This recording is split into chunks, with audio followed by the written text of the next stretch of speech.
Wait, I've been on US 41. It starts in Carper Harbor, Michigan. South Highway that runs from Miami, Florida to the UP of Michigan. Carper Harbor. It passes through major cities such as Tampa, Atlanta, Been to Carper Harbor. Nashville, No Chicago, problems. and Milwaukee. As is the case with many U.S. highways, US 41 does not have a certain standard for its length. It can range from a 2-lane rural highway, such as through the Florida Everglades, to a major surface boulevard, to a quasi-freeway in Lakeshore Drive through Chicago, to an actual freeway in concurrency with interstate highways such as Interstate 41 in Wisconsin.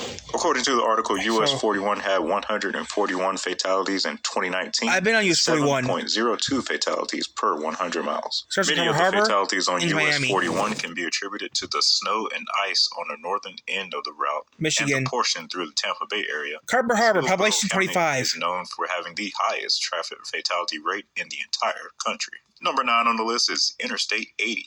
Interstate 80 is a transcontinental interstate highway that stretches Lincoln Highway. away from the New York City area to San Francisco, California. Part of It is Lincoln the Highway. second longest interstate highway in the entire country, only behind Interstate 90. Other cities along the route include Cleveland, Chicago, Toledo, Des Moines, Iowa, Salt Lake City, Reno, and Sacramento. And parts of I-80 South had Bend, a total Indiana. of 209 fatalities in 2019 and a rate of 7.21 fatalities Goes per through South 100 Bend, Indiana, miles. too. With the routing of Interstate 80, it's safe to say that a majority of its fatalities are concentrated in the New York, Chicago.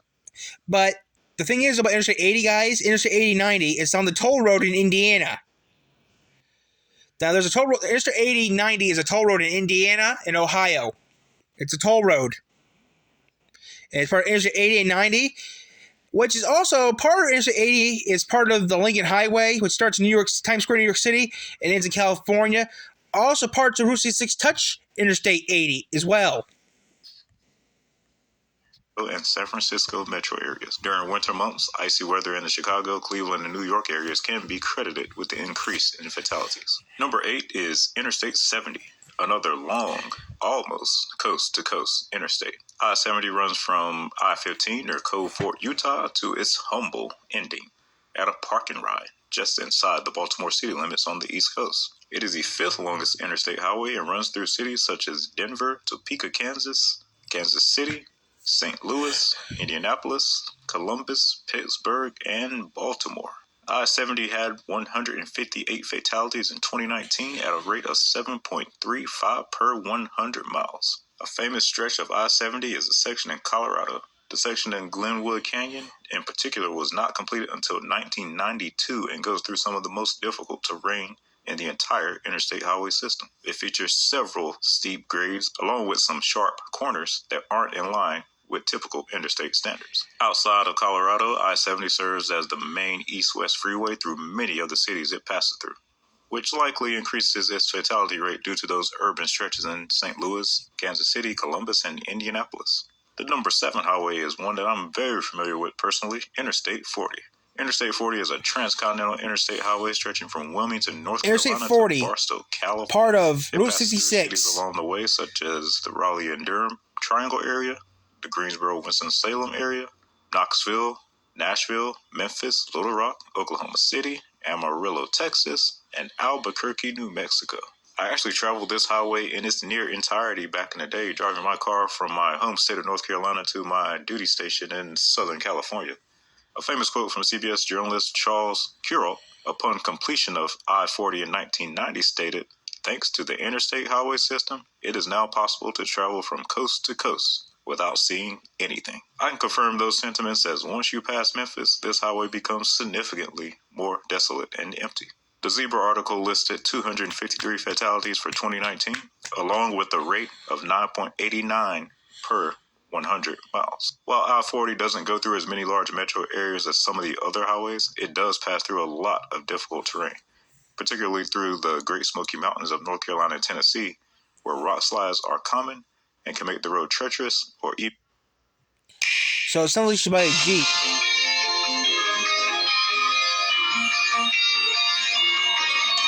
even impassable at times. I-40 is also one of the heaviest truck corridors in the U.S., and the mix of vehicles can contribute to the fatality rate.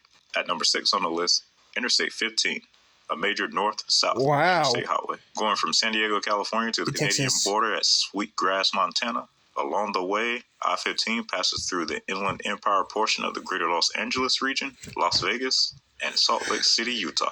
I-15 had 158 total fatalities and a rate of 11.02 per 100 miles. Upon first glance, one would notice that I-15 is much shorter than the east-west interstates on the list so far, and also only travels through a few large metro areas in comparison. The high fatality rate is likely due to the California portion of the route. I-15 travels through mountainous terrain between San Diego and the Inland Empire, experiences heavy traffic in the area, and then proceeds to a long and dangerous stretch between here and Las Vegas. North of Las Vegas, things quiet down significantly and it becomes a route less traveled. It's been a while since I drove on I-15, but that section in the Inland Empire was one that I often dreaded driving. Now we move on to the top 5. Starting it out is Interstate 35, another major north-south route ending in 5. It runs from the Mexican border in Laredo, Texas to Duluth, Minnesota. Along the way, it passes through the major metros of San Antonio, Austin, Dallas, Fort Worth, Oklahoma City, Kansas City, Des Moines, Iowa, and the Minneapolis-St. Paul area.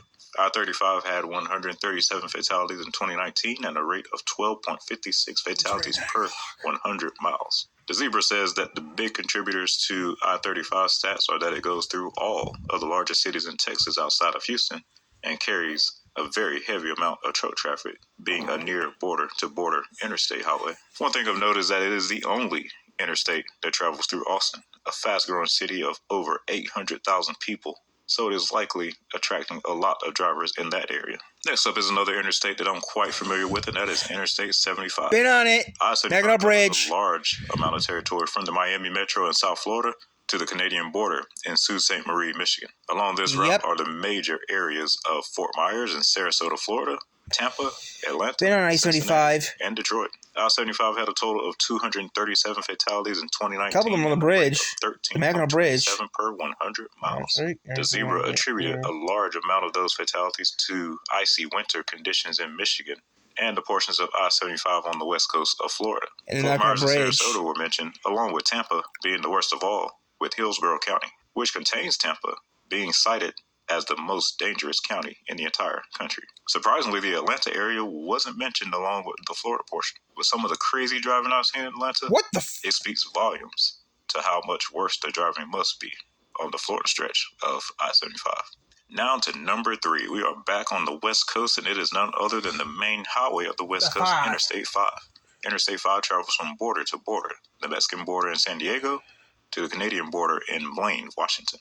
Along the way, it passes through or near major metro areas such as San Diego, Los Angeles, the San Francisco Bay Area, Sacramento, Portland, and Seattle. I-5 had 186 fatalities in 2019 and 13.47 fatalities per 100 miles. As with I-15, the majority of I-5's fatalities occur in California.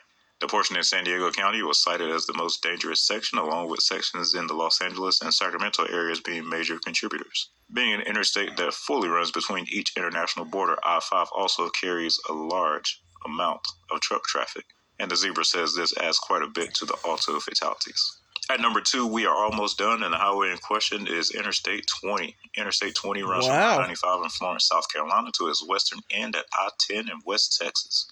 I-20 runs through Columbia, South Carolina, Atlanta, Birmingham, Alabama, Jackson, Mississippi, Shreveport, Louisiana, and the Dallas-Fort Worth Metroplex. I-20 had 208 total fatalities and 13.52 per 100 miles, just barely beating out I-5.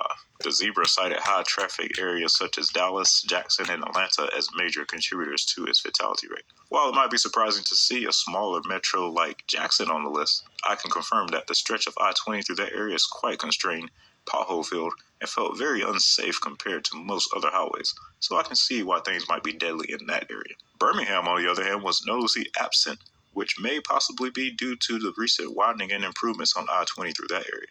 Who would have thought it would be safer to drive in Alabama than Texas? Now, the moment you've all been waiting for, the only well-known highway left at this point, to no one's surprise, the mighty Interstate 95. Coming in at number 1 on the list, I-95 travels up the U.S. East Coast from the tropical palm trees in downtown Miami to the